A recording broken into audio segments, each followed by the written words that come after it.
Have you ever loved someone so much that you would move mountains for them, only to find out they never truly saw the mountains you moved? This is the story of Mark, a man who thought his love for his wife, Sarah, could conquer anything. But he was about to learn a heartbreaking lesson. Sometimes love just isn't enough. Mark and Sarah's story began like a fairy tale.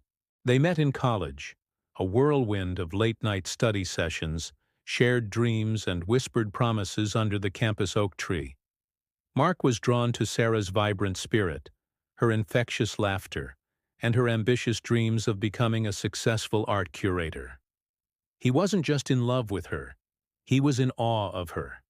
So he made her a promise, not just with words, but with his actions. He would do anything to help her achieve those dreams. After graduation, reality set in. The art world was competitive, and unpaid internships were the only way in. Mark, who had a promising offer from a top engineering firm, didn't hesitate. He took a less demanding but stable job at a local company. It paid less and offered no room for growth, but it meant he could support them both while Sarah pursued her passion without financial worry. "It's temporary," he'd tell his friends. "Once Sarah gets established, I'll focus on my career. Her happiness is my priority right now." Years passed. Temporary became their new normal. Mark worked long hours, picking up extra shifts to cover the bills for their stylish apartment, Sarah's expensive art supplies, and the networking events she needed to attend. He'd come home exhausted, eat the dinner he cooked for himself, and find Sarah sketching furiously or on the phone with a gallery owner. He'd watch her, a quiet pride swelling in his chest.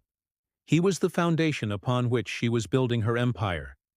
He found joy in her small victories, a piece sold, a positive review, a connection made.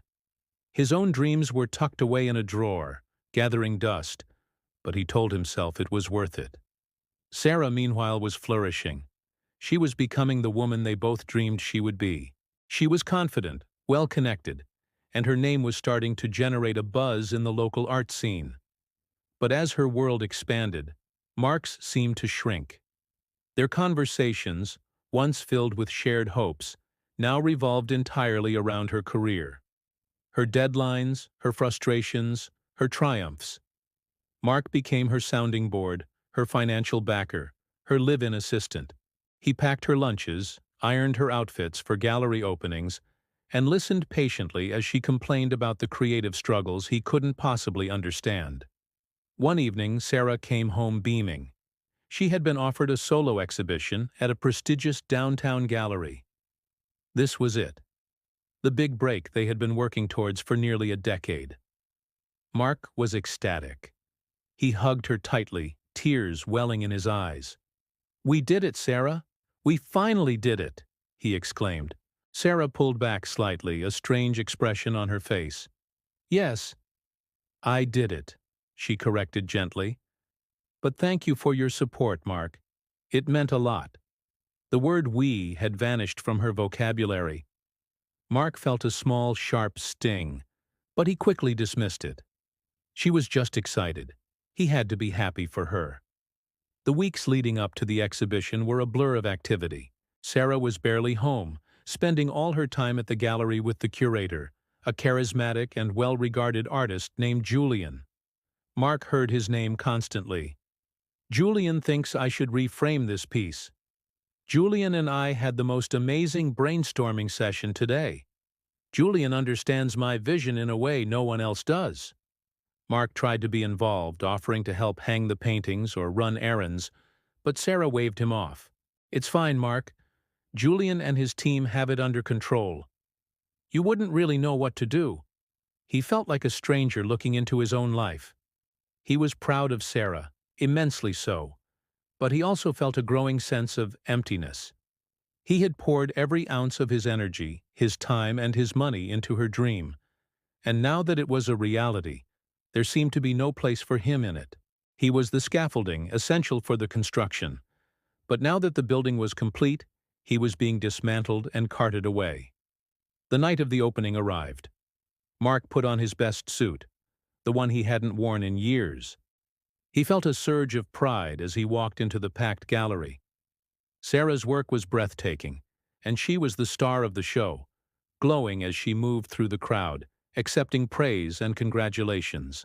Mark tried to get to her side, to share in her moment, but she was always surrounded, always deep in conversation. He caught her eye once, and she gave him a quick, distracted smile before turning back to a potential buyer. Feeling adrift, Mark stood by the wall, nursing a drink and observing. He watched Sarah with Julian. He saw the way she looked at him. It was a look he hadn't seen directed at himself in a very long time. A look of admiration, of shared understanding, of a deep, intimate connection. He saw Julian place a hand on the small of her back, a gesture both casual and possessive. And Sarah didn't just allow it. She leaned into it. A cold dread washed over Mark. It was in that moment that he understood. His sacrifices hadn't just been taken for granted. They had been used to build a bridge for her to walk away from him.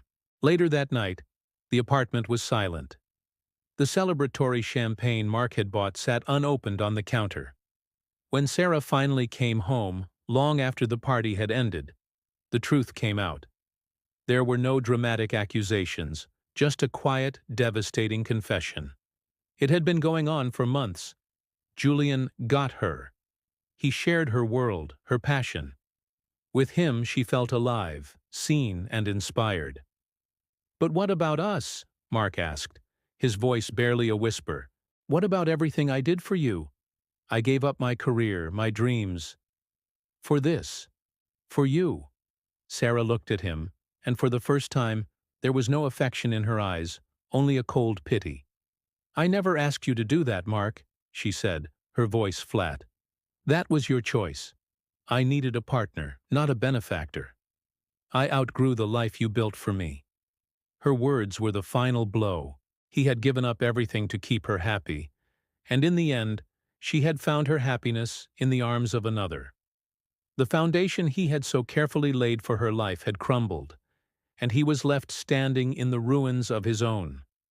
Mark realized that in his desperate attempt to be her everything, he had become nothing to her at all. He had sacrificed himself on the altar of her ambition, only to be left behind once the offering was no longer needed. The fairy tale was over, and there was no happy ending, just the painful silence of an empty home and the ghost of a love he had given everything for. Mark's story is a powerful reminder that in any relationship, you can't lose yourself while trying to build someone else up. True partnership is about growing together, not one person sacrificing their entire world for the other. If you've ever felt like you're giving more than you're getting, it might be time to take a step back and reinvest in your own dreams. Thank you so much for watching. If this story resonated with you, please hit that like button and subscribe for more content. We'll see you in the next one.